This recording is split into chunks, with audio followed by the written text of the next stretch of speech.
Habis aku dengar ceramah Hero ni. Rafizi kalau berceramah memang A lah. Tapi semalam dah jadi macam Hero-berok sikit lah. Aduh. Inilah yang disebutkan oleh Rafizi.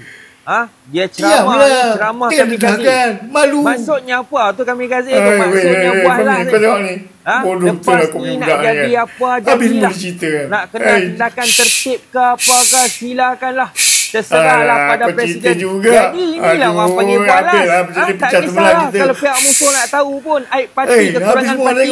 Janji aku parti. Jadi pentas ceramah ni lah ceritakan data yang kita nak guna untuk lawan musuh pada PRU yang ke-16 didedahkan. Lagi satu pula peribadi.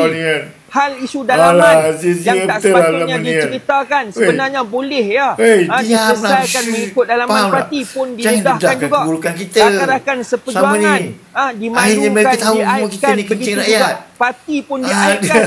Bahkan rakan parti UMNO pun kena juga semalam.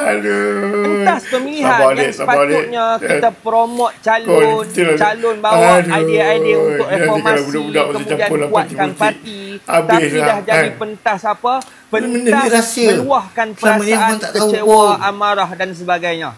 Aku minta maaf, aku kurang bila didedahkan keaiban parti yang dalam masa yang sama parti kita ni menjadi kerajaan, rakyat duk tengok, dan presiden kita ni menjadi Perdana Menteri. Yang kelakarnya aku tengoklah live Hero semalam, tiba-tiba live flat ni, yang Rafizi ni pakat duk komen kat bawah. Dia kata ini semua antara Fahmi Fadzil cuba sabotaj. Dia bawa malu kan. Aduh, hai.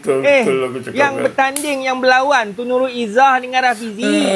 Pasal apa yang kau maki Fahmi Fadzil? Budak lah tak pasal-pasal pula. Lepas tu kata apa ni, komunikasi keadilan Fahmi Fadzil ni lemah, AMK lemah. Fahmi Fadzil ni kurang-kurang nampaklah juga dia ada bagi penerangan.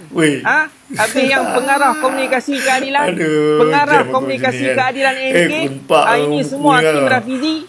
Ada tak dia buat video? Tak nampak pun.